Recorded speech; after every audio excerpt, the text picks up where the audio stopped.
By every rule of geography, Bermuda should not exist as a country. It has no rivers, no lakes, no underground water to speak of. It sits completely alone in the North Atlantic, closer to nowhere than anywhere directly in the path of the most violent hurricane corridor on Earth. It has no farmland worth naming, no minerals worth mining, and no neighbors worth trading with. It is, by all measurable logic, a cursed rock, and yet Bermuda is one of the wealthiest places on the entire planet. GDP per capita over $100,000, infrastructure that laughs at Category 5 storms, a financial sector that controls more global risk than most G7 nations. So how does a 21 square mile limestone island smaller than Manhattan, sitting alone in the deep Atlantic, become the nerve center of the world's trillion-dollar disaster economy? Here's what nobody tells you about Bermuda's wealth. It didn't come despite the hurricanes. It came because of them. But to understand how a small island learned to harvest catastrophe, we first have to understand why this island exists at all. Because geologically speaking, it really shouldn't. A rock that should not exist. Look at the Atlantic Ocean on a map. Let your eye travel east from the American coastline, past the Bahamas, past the edge of the Caribbean, and then keep going. Way past where the islands stop, past where the shipping lanes thin out. There, that tiny speck, that's Bermuda. The nearest land isn't another island. It's Cape Hatteras, North Carolina, 1,050 kilometers to the west. Sail due east from Bermuda, and you won't see land again until you crash into the coast of Morocco. 3,000 miles away, there is no archipelago to hide behind. No continental shelf to soften the swell. Bermuda is simply out there, alone. And its origin explains why. Millions of years ago, a geological hotspot punched through the ocean floor directly beneath this point in the Atlantic. Lava erupted. A volcano built itself from the seafloor, rising 4,500 meters through cold, dark water until finally it broke the surface. A mountain born in fire, surrounded by nothing. Then the volcano died, and it began to sink. But as it sank, something slow and extraordinary happened. Coral reefs formed around its rim. Over hundreds of thousands of years, as sea levels dropped and rose through successive ice ages, those reefs were exposed to wind, crushed into white sand, and compressed into limestone. So today, when you set foot on Bermuda, you are not standing on volcanic rock. You are standing on the fossilized remains of millions of years of dead coral, balanced on top of a drowned volcano in the middle of the Atlantic Ocean. That detail matters, because limestone, beautiful, ancient, sun-bleached limestone, is the source of Bermuda's most devastating geographic flaw. It is porous, completely, relentlessly porous. When rain falls on Bermuda, it doesn't collect. It doesn't pool. It simply filters straight down through the rock, mixes with seawater below, and disappears. No rivers, no lakes, no aquifers. On an island surrounded by hundreds of miles of salt water, the one thing you cannot drink is everywhere, and the one thing you need to survive is nowhere. By all logic, this island should have remained permanently, completely, uninhabited. For millions of years it was. Why the Spanish left and the English crashed?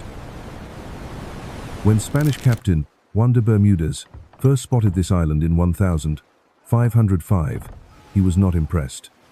He was terrified.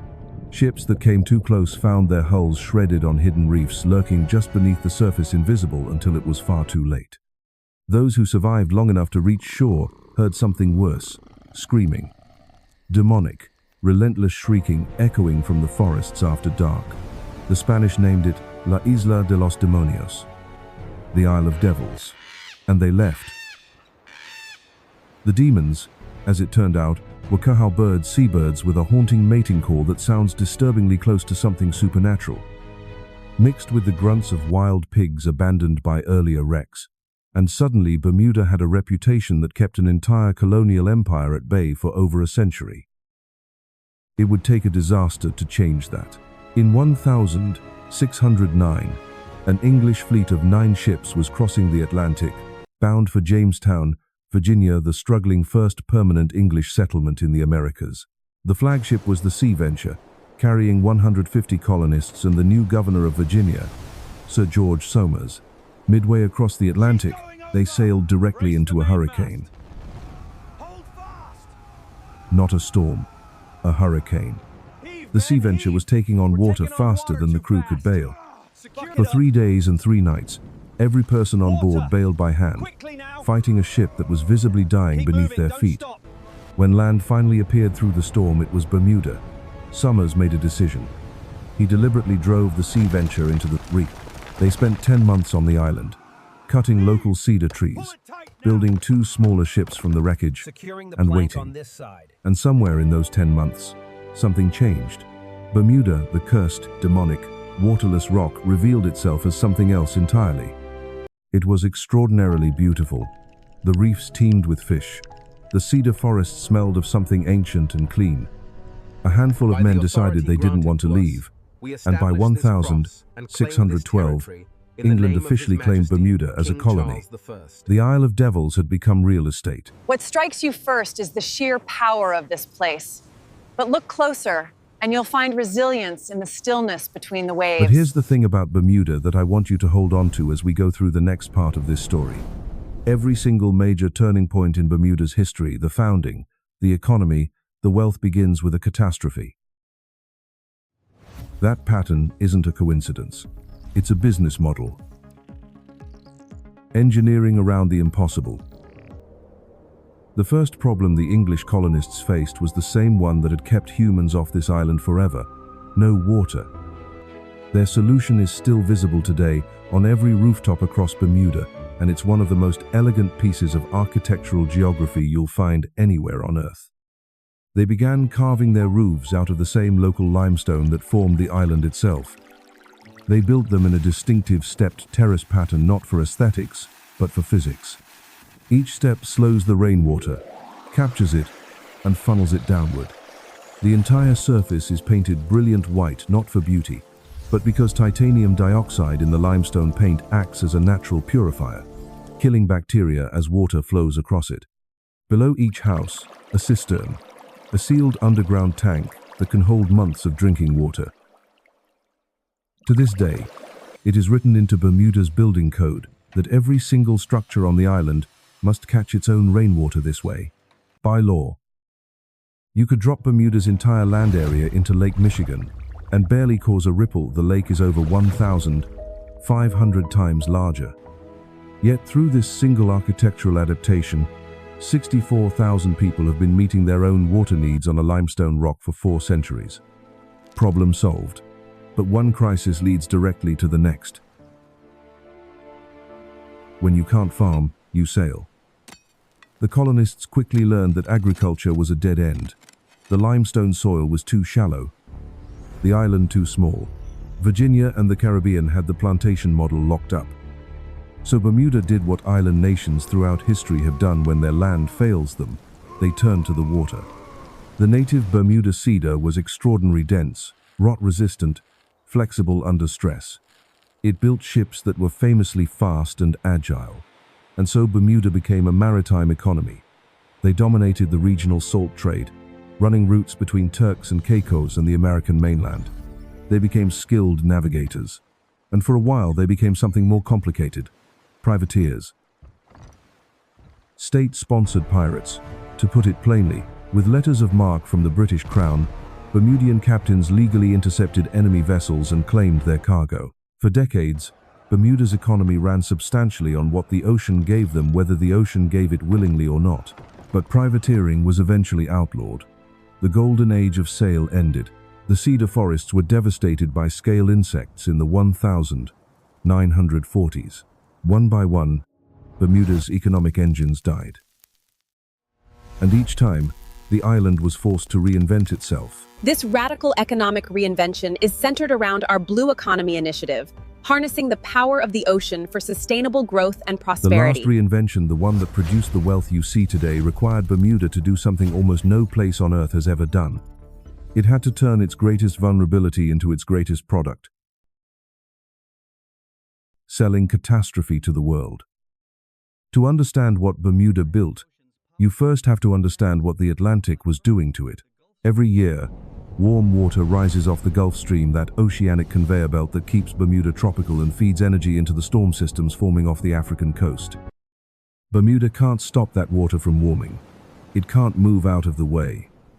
What it can do is understand that system better than anyone else on Earth. And in the digital world, understanding exactly what's happening to your data, where it goes, who sees it, how it's tracked is its own kind of storm preparation.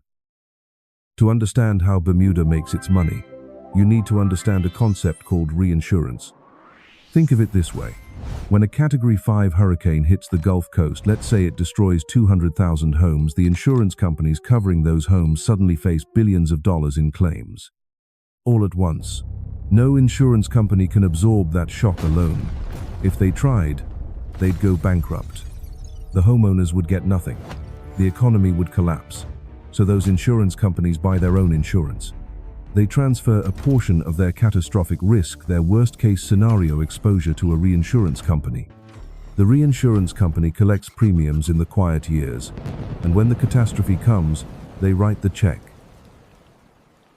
Now, where do the world's largest catastrophe reinsurance companies choose to base their operations? Hamilton, Bermuda. Population, 1,000 people. Financial exposure, hundreds of billions of dollars. This was not an accident. Bermuda's unique status as a British overseas territory gave it something extraordinary. The political stability and legal credibility of the British Empire, combined with the complete freedom to write its own tax code. And Bermuda made a choice: no corporate income tax. That combination, British-backed stability, zero corporate tax, and Bermuda's own centuries of hard-won knowledge about what hurricanes actually do to coastlines, made it the most attractive place on Earth to base a catastrophe insurance operation. By the 1980s, the reinsurance industry was clustering in Hamilton like nowhere else. After Hurricane Andrew devastated Florida in 1992, causing $27 billion in damages and bankrupting 11 insurance companies, the so-called Class of 1992 formed almost overnight. A wave of new Bermuda-based reinsurers capitalized specifically to handle the catastrophe market the existing industry couldn't handle. Today, following any major U.S. hurricane, Bermudian reinsurers typically pay out somewhere between 25 and 40% of all reconstruction claims. A 21-square-mile island is financially responsible for rebuilding significant portions of the American coastline every time a major storm hits. To put that another way, you could fit 150 Bermudas inside the state of Florida. Yet when Florida gets hit, it's often Bermuda writing the recovery check. And here's the counterintuitive part that makes this model extraordinary. As climate change accelerates ocean temperatures and makes hurricanes more frequent and more powerful, Bermuda's business doesn't shrink. It grows. Higher risk means higher premiums. Higher premiums mean more revenue. Bermudian reinsurance companies employ armies of climate scientists and catastrophe modelers running 24/7 simulations. They're not guessing. They are the most sophisticated weather risk analysts on Earth because their entire national economy depends on getting the math right. The island that was founded because a hurricane wrecked a ship in 1609 now profits when hurricanes wrecked the American coastline in 2024. What the postcards don't show. So what does all of this mean for the 64,000 people actually living here? Here is the painful paradox at the heart of Bermuda's success, and the part that never makes it into the travel brochures. Bermuda is an island with no resources that imports everything. Every liter of fuel, every piece of lumber, every car, nearly every item of food you see in a Bermuda grocery store has traveled hundreds of miles across open ocean to get there. Supply chain costs are staggering by default. Layer on top of that an influx of senior executives from global reinsurance companies, hedge funds, and law firms, all earning global salaries, all competing for real estate on a 21-square-mile island where nobody can build outward. Bermuda has consistently ranked as the most expensive place to live on Earth. Cost of living indices regularly put it above Monaco, Singapore, and Zurich. Earning $100,000 in Bermuda does not make you wealthy. It barely makes you comfortable. The nurses, the teachers, the construction workers, the people who make the island function at a human level, they are being slowly priced out of the place their grandparents built. Some commute by ferry from other islands. Some have simply left. This is the geography of Bermuda that the GDP numbers don't capture. An island that turned catastrophe into capital but couldn't protect its own people from the economic storm that success created. Remember what we said at the beginning. By every rule of geography, Bermuda should not exist as a country. And in a sense, it still shouldn't. The freshwater problem was never truly solved. It was rooted around by white limestone roofs. The hurricane problem was never truly escaped. It was monetized into a trillion-dollar industry. The isolation problem was never overcome. It was transformed into a competitive advantage. Bermuda didn't break the rules of geography. It found every single vulnerability in those rules, and it turned each one into an asset. No water architecture became the infrastructure. No agriculture, the sea became the economy. No resources, the law became the product. No protection from storms, the storms became the inventory. But here's the thing I want to leave you with, the thing that makes Bermuda more than just a clever financial story. The sea venture didn't choose to stop at Bermuda. It was forced there. George Summers didn't see potential in this island. He saw it as a last resort, a reef to crash into instead of a deep ocean grave.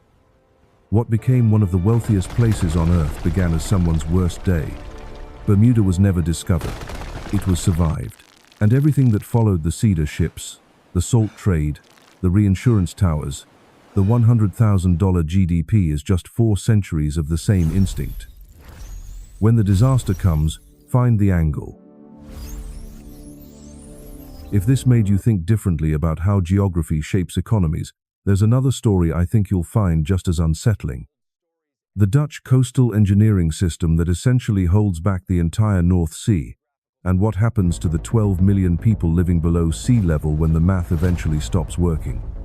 Because there's another island that made a similar bet, but instead of hurricanes, they bet on something far colder, far stranger, and far more politically complicated, and they lost.